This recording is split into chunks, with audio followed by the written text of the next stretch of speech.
Panawagan sa mga nag-iya og mga sakyanan nga dugay na na-impound sa dakbayan sa Mandawi. Kay hayan embargoho na gyud ang inyong mga sakyanan og ipasubas na kini kung dili lukaton ihatag hinuon buhatag hinuon ang syudad og discount sa bayronon sa mga tag-iya aron kini malukat. Si Nico Serino sa report.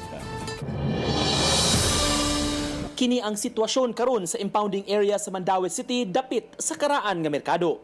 Sa kadaghan sa mga sakyanan nga nasita ug na-impound, limitado na ang espasyo sa dapit.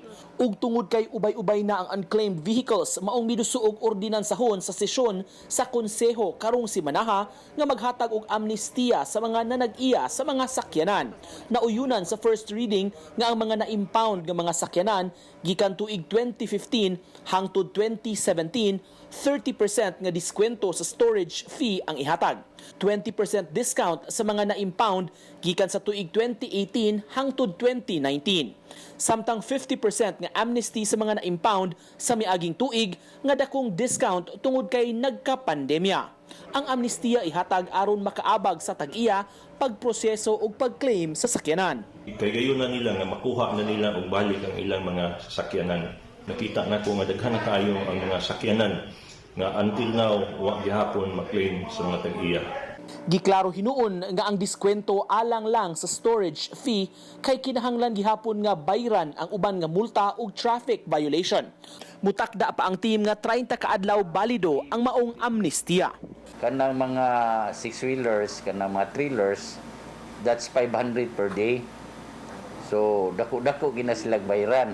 Samtang matud sa labaw sa team Edwin Anthony Humawas, giimbintaryo pa nila ang mga na-impound nga mga four-wheel vehicles. Apan kun motorsiklo, dunay 10,230 ka mga units, 30 niini muandar pa.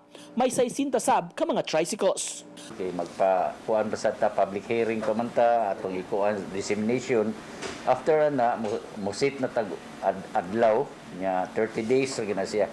Ang mapakyas pag-claim sa sakyanan, ipasubasta o kaha idunar sa mga barangay aron magamit. Sa nako nga klarohon nga atong giatagan og amnesty ang kantorang storage fee.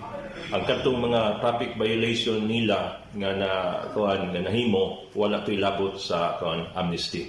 Uban ni June Sulon, Nico Sereno, Balitang Bisdak.